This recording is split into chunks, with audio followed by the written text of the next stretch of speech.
In the late 1970s, life was still hard for many Chinese people. The government strictly controlled businesses, prices, jobs, and production. China needed a major change to strengthen its economy. The one who led this transformation was Deng Xiaoping. He did not immediately become the president of China, but by 1978 he was already the most powerful leader in the country and the main person making important decisions. Deng believed that power should remain with the Chinese Communist Party, but he also knew that China would not progress if it continued Mao Zedong's old system. Together with his allies Hu Yaobang and Zhao Ziang, Deng pushed for what was called the Four Modernizations. Its goal was to improve agriculture, industry, national defense, and science and technology. His plan was simple.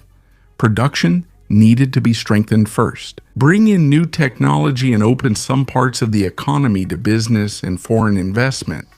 But while economic reform was being discussed, there were also Chinese people who asked for political freedom.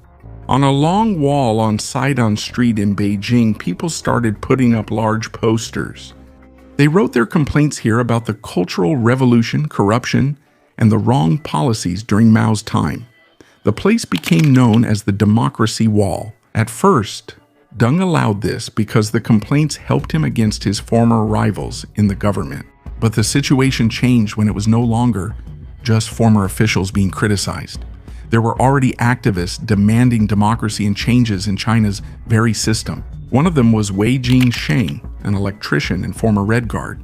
In December 1978, he posted an essay called The Fifth Modernization on the Democracy Wall. He said that the modernization of agriculture was not enough. Industry, military, and technology. For him, China also needed democracy in order to truly improve the lives of its people. The government's response was clear. Wei was arrested and later sentenced to 15 years in prison. Other activists who were demanding greater freedom were also arrested. Here, Deng showed the limits of his reforms. He was willing to change the economy, but he would not allow the Communist Party to lose control. On March 19, 1979, he laid out the four basic principles. It stated that China would remain socialist. It would continue to be led by the Communist Party and would not abandon the main ideas of Marx, Lenin, and Mao. In other words, the way of making money may change, but not the system of government. At the same time, Deng began to strengthen China's relations with other countries. In 1979, he visited the United States. This was the first visit there by a top leader of the People's Republic of China. After China became a communist country in 1949, his goal was to acquire foreign technology, investment, and new business partners. This led to the introduction of the system called socialism with Chinese characteristics.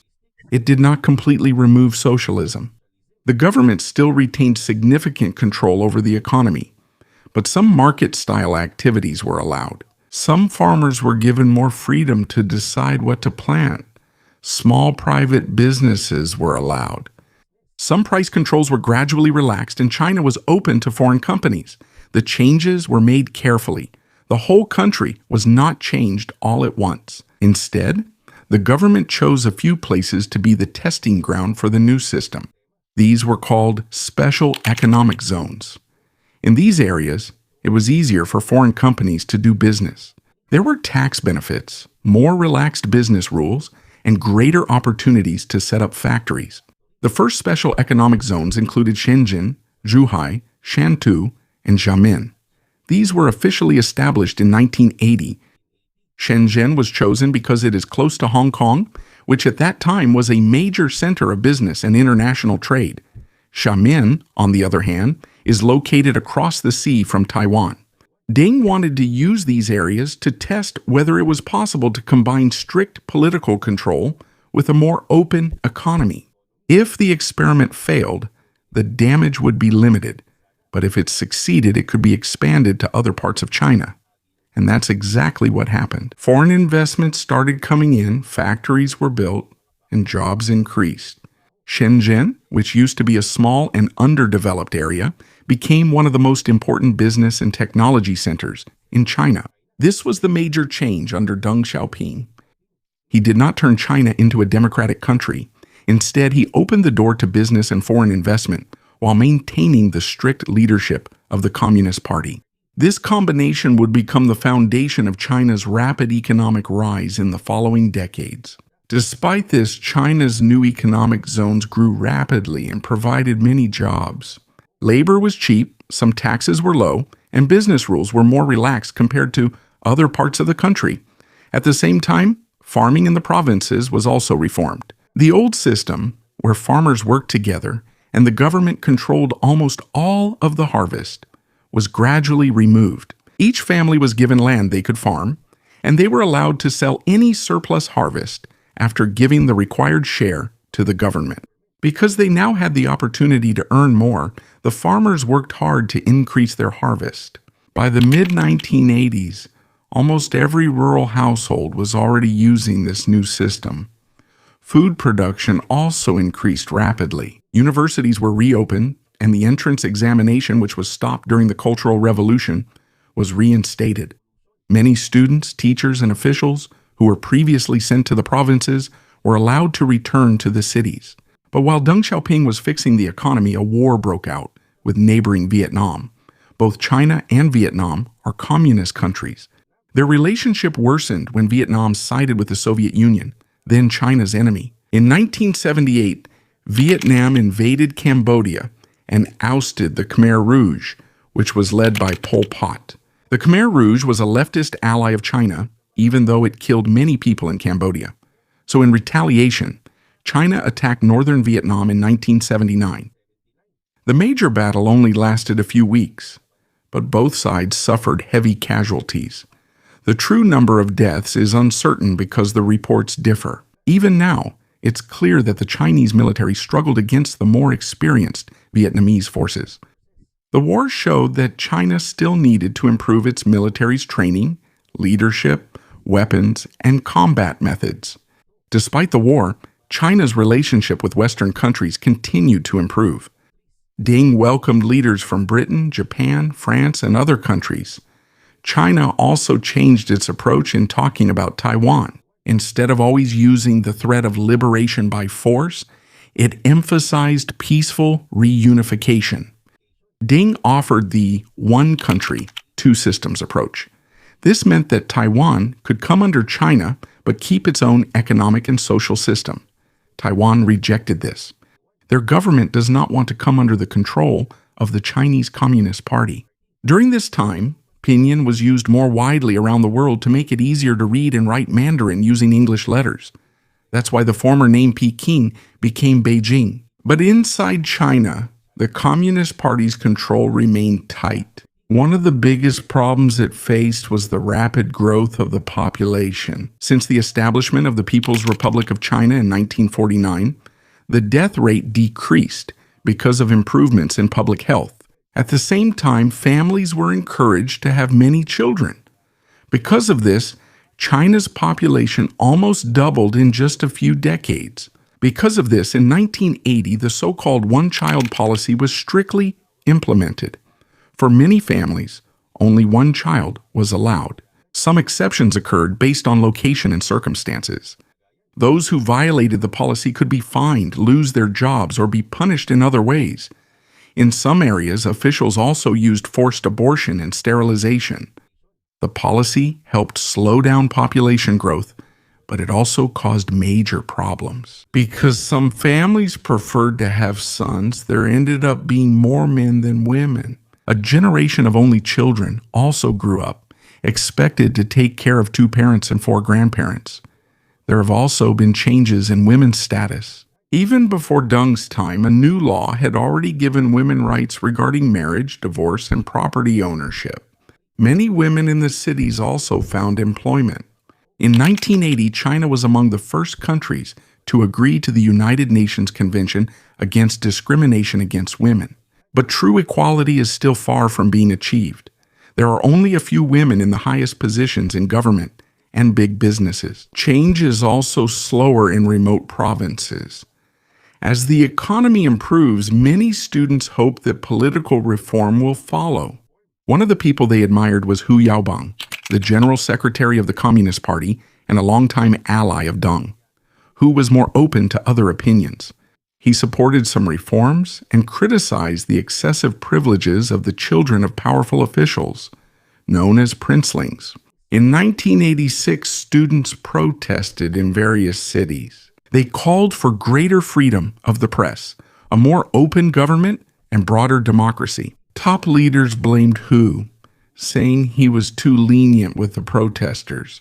In January 1987, he was forced to step down from his position and make a public confession of his so-called mistakes. In April 1989, Hu suffered a heart attack and died. For many students, he was a symbol of change that was not allowed by the older leaders of the Communist Party. Thousands of people gathered to mourn, but the simple act of remembering him quickly turned into a protest against corruption, lack of freedom, and harsh repression. Students flocked to Tiananmen Square in Beijing. Exactly 70 years after the student movement in 1919, they once again called for democracy. And this time, it wasn't just a small group facing the Communist Party. A massive protest was starting right at the very center of power in China. On May 13, 1989, hundreds of students began a hunger strike at Tiananmen Square. They refused to eat to force the government to talk. They made it clear that they did not want to overthrow the government. What they were asking for was freedom of speech, less corruption, and political reform.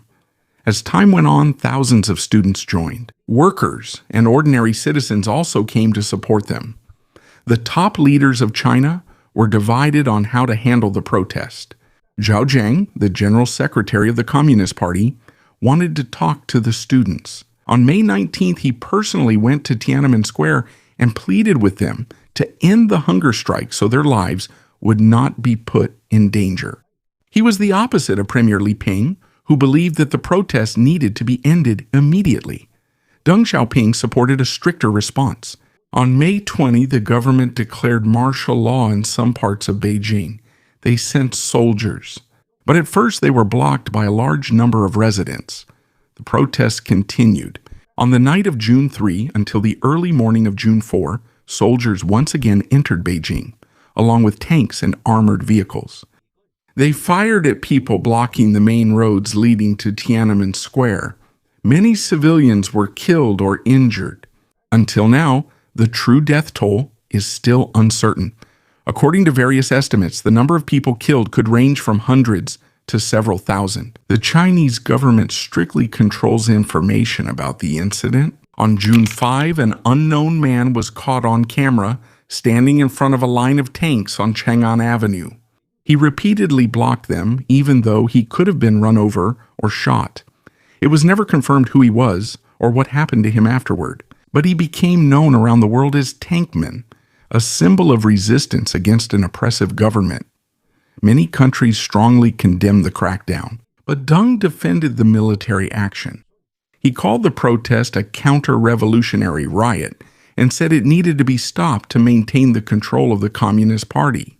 Xiaoping was removed from his position because of his sympathy for the students. He remained under house arrest for about 15 years until his death. Meanwhile, Li Peng remained as premier and became one of the main faces of the crackdown. The incident had a significant impact on China's relations with other countries. The United States and several European countries imposed sanctions.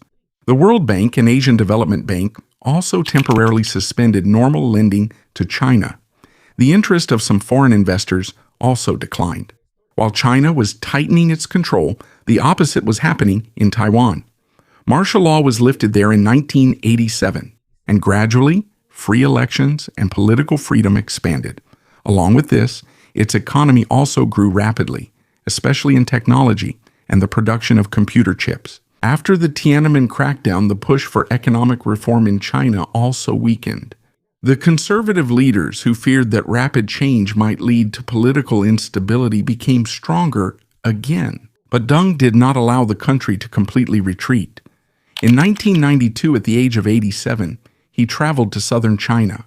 He visited Shenzhen, Zhuhai, Shanghai, and other places that quickly became prosperous because of economic reforms. This was called the Southern Tour. Here, he encouraged officials to speed up the opening of the economy, expand businesses, and not let old communist ideas hinder progress. For Deng, it didn't matter whether a method looked socialist or capitalist. What mattered was whether it helped the economy grow and improve people's lives. Because of his strong influence, economic reform once again became China's main policy direction. Here, an unofficial agreement was formed between the Communist Party and the people. The government would not give the people broad political freedom, but in exchange it promised jobs, development, a better life, and the return of China as a powerful nation. In 1992, the Communist Party officially called China's system a socialist market economy. This means that the government remained communist, but the market was freer to set prices and run businesses. Many state-owned companies were restructured, sold, or closed. At the same time, the number of large private businesses grew rapidly. The economy grew rapidly. According to the World Bank, since China began opening up, almost 800 million people have escaped extreme poverty. But there was a price to pay for rapid development. Free housing, cheap food, and some government benefits were reduced. Many workers lost their jobs when old factories closed down. Corruption, pollution, and the gap between the rich and the poor also worsened. Millions of people from the provinces moved to the cities to work. But because of the hukou system, many of them had difficulty accessing public schools, health care, and other benefits in the city. In 1997, Deng Xiaoping died at the age of 92. For his supporters, he was the leader who opened up the economy and improved the lives of countless Chinese people. But for his critics, he used economic growth to maintain strict one-party rule. Jiang Zemin succeeded him as the top leader.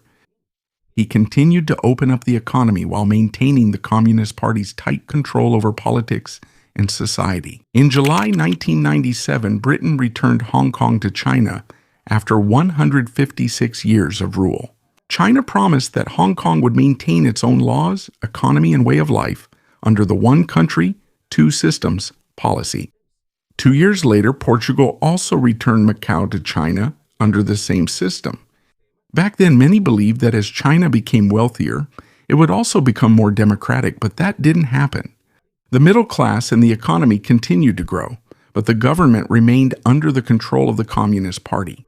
On December 11, 2001, China became a member of the World Trade Organization. More foreign companies had their products manufactured in China. Because of cheap labor and large factories, the number of products it exported quickly increased, and the country became a major center of manufacturing. But along with the increase in factories, air pollution and carbon emissions also worsened. In 2008, the first Summer Olympic Games held in China took place in Beijing. It was not just a sporting event, it showed the whole world that the once poor and closed-off country had become a rapidly growing economic and global power. The 2008 Beijing Olympics was a grand showcase of the new China. In the opening ceremony, it showcased the country's long history, culture, technology, and growing power. By 2010, China surpassed Japan and became the second largest economy in the world, next to the United States. But not everyone is satisfied with the leadership of the Communist Party. In Tibet and Xinjiang, there have been protests and complaints about the government's strict control. The authorities responded with arrests, widespread surveillance, and strict security. Internet controls were tightened even more. Through what is called the Great Firewall, the government blocks many foreign websites and monitors posts that go against the Communist Party. This means that in exchange for the promised order and progress, freedom of speech, free media, and political opposition are limited. In 2012, Hu's 10-year leadership ended. The main leaders of China. The one who replaced him as General Secretary of the Communist Party was Xi Jinping. He became president the following year. More than 100 years after the last emperor of the Qing dynasty fell, China is now very different.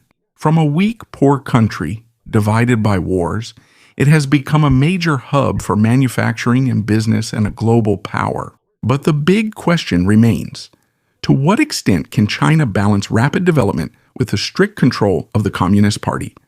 Because while the country grows stronger externally, the government's grip at home tightens even more.